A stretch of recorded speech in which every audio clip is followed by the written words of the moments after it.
Pemirsa, sosok John F. Mersheimer dan juga Ray Dalio adalah sosok yang ahli di bidangnya sebagai pembicara di sesi pembekalan calon menteri kabinet baru yang kemudian menjadi pilihan presiden terpilih Prabowo Subianto. Nah, siapakah mereka pemirsa? Mengapa Prabowo Subianto menunjuk sosok tersebut sebagai pemateri? Kita akan tanyakan langsung pada juru bicara Prabowo Subianto adalah Bang Dhanil Anzar Simanjuntak.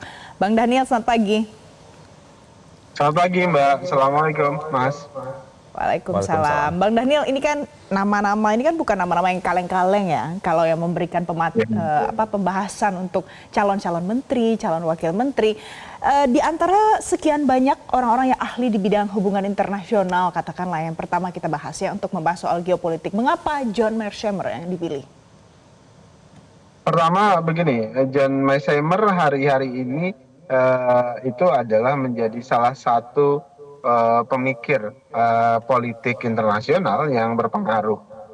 Dia punya perspektif yang futuristik, melihat potensi clash antar bangsa, kemudian ada potensi anarkis di setiap hubungan antar satu negara dengan negara lain, atau dari hal yang paling sederhana kan mazhab politiknya, politik internasional Mersheimer itu adalah politik realis.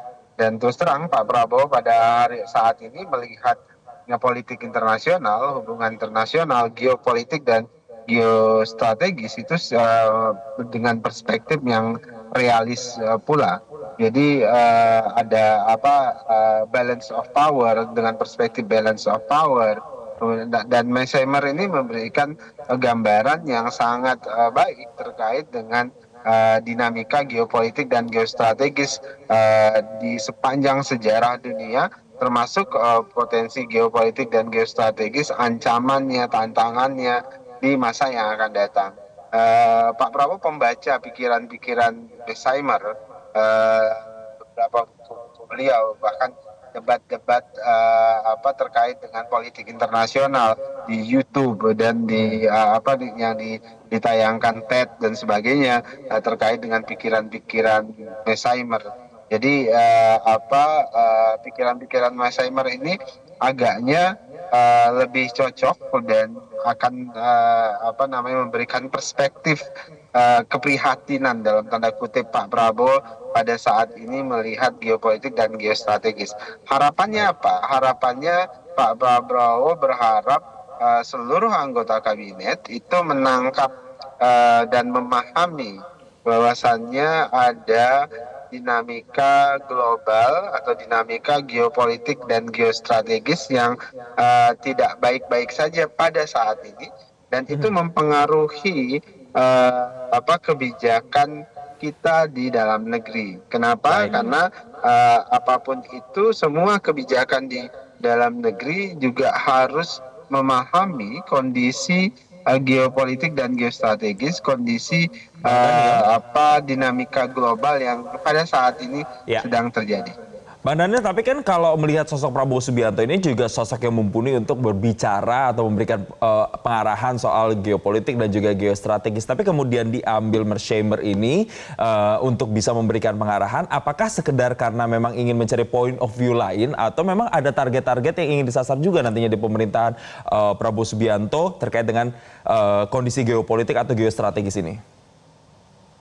Mersheimer kan seorang ilmuwan dan periset yang sudah berkecimpung cukup lama dan sangat senior terkait dengan politik internasional, geopolitik dan geostrategis. Nah, Pak Prabowo tentu butuh point of view dari seorang yang sudah melakukan riset panjang dan pengamatan panjang dengan karya-karya buku yang berpengaruh di dunia seperti Prof. Mersheimer. Prof. Mersheimer yang berasal dari Universitas Chicago ini memberikan banyak perspektif dan bantuan ke semua anggota kabinet untuk melihat kondisi misalnya potensi hubungan antara Amerika Serikat dengan China. Tentu berangkat dari perspektif realis politik internasional ya.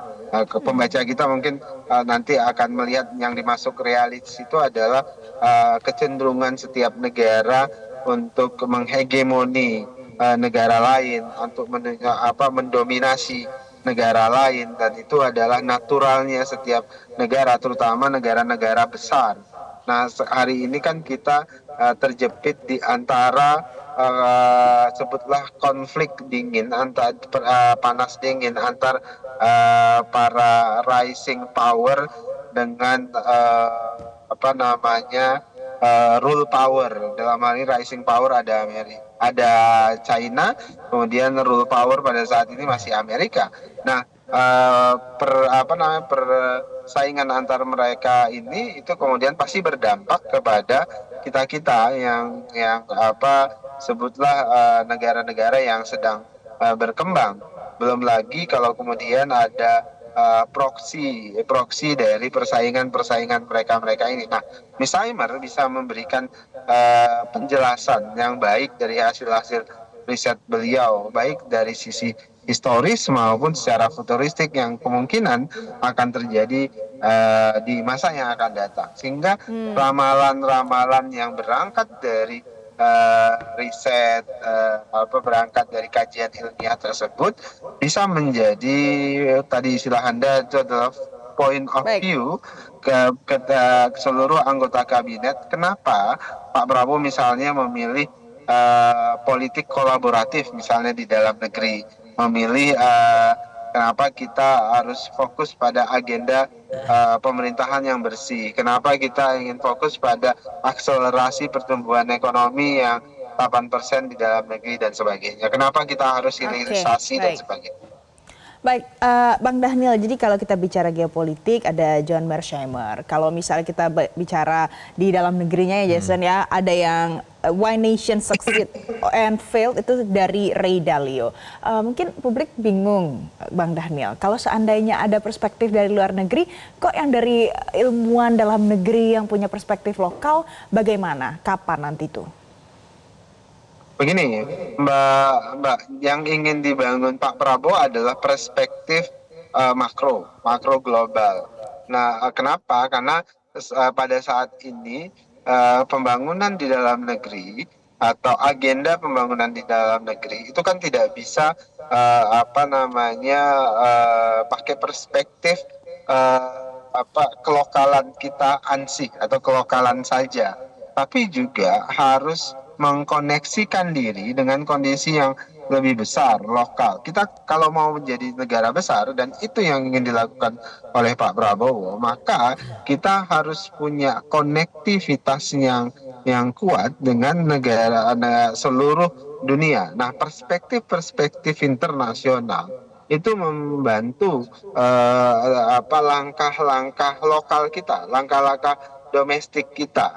Jadi think internasional, act locally. Jadi itu yang sedang dilakukan oleh Pak Prabowo agar kemudian saat ini misalnya ya ekonomi kita kan borderless dalam konteks karena eranya AI, eranya internet, sehingga negara dalam konteks perdagangan ekonomi itu jadi borderless dia, karena semua orang bisa terkoneksi dengan mudah. Nah, itulah kenapa kemudian salah satu pilihan yang diminta Pak Prabowo untuk memberikan perspektif adalah Ray Dalio.